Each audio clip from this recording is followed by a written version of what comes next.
Yan, lemon chicken. Ah, di ba? Wow!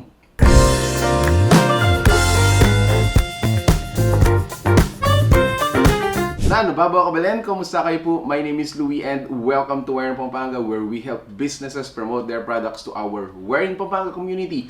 For today's vlog guys, nagpapasalamat kami kay Vegan at Heart Pampanga. Just to let you know guys, ang pinaka-advocacy po ni Vegan at Heart Pampanga ay veganism at saka cruelty-free food. Again, that's cruelty-free food.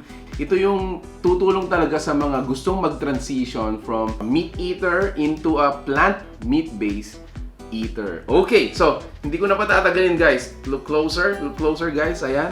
So let me just mention them one by one. So this one is Indian curry, lechon paksiw. This is a Pinoy style spaghetti. Look at that one. So this one is a belly roll. Notice guys, ito yung sumisikat na belly lechon natin. And again, this is a plant meat base. Caldereta, garlicky tapa, vegan bistek, citrus spare ribs, and lemon chicken.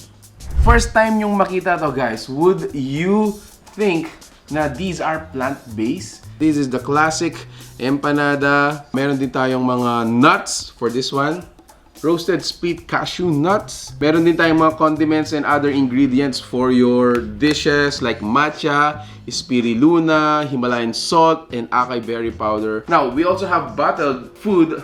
Like for this one, this is their pickled papaya. Look at that.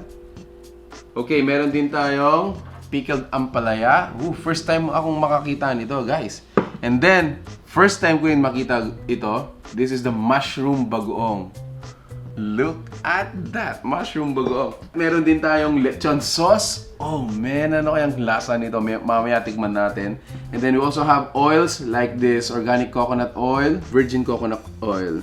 Ayan, so this is a vegan seasoning Chinese style patis, pero it's made from pure soya. So for non-food, meron din tayong mga insect repellent. This is a deodorant, some soap.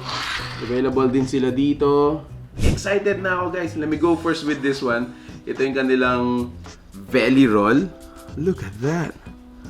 Oh, inside it, so I think it has garlic, lemongrass. Wow! Grabe guys. First off, sa lasa, very aromatic yung kanilang lemongrass. I don't think I'm eating a plant-based meat, no? Ang galing ng fiber, ang sarap. Now, if you look closely, come on guys. Para meron din siyang skin, ayan, and then meron din tayong fat, which is this one, and then yung pinaka-meat. That is amazing. Wow! This is a must-try.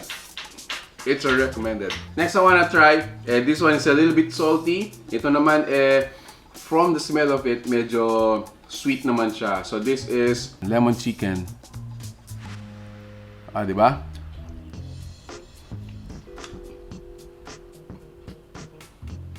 Wow!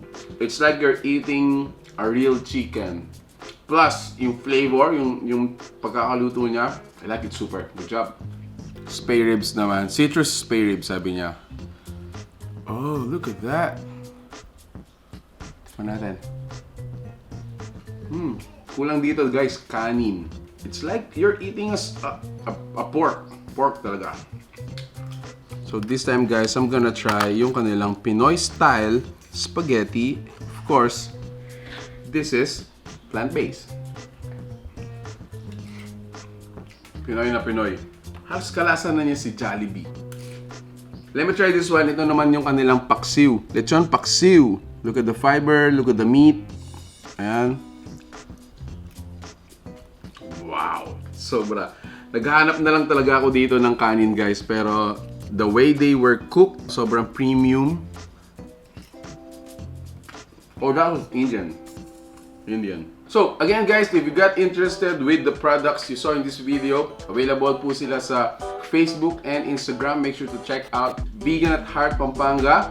As of now, available po ang operation nila via order and delivery or curbside pickup. So, there you have it guys. If you like the food you saw in this video, if you like any of the items you saw in this video, please give it a thumbs up, share it with your friends. Tag mo yung friend mo na vegan or yung friend mo na gusto nang mag convert into veganism. That's it guys, thank you so much for watching Where in Pampanga. Until our next discovery, peace out. Bye.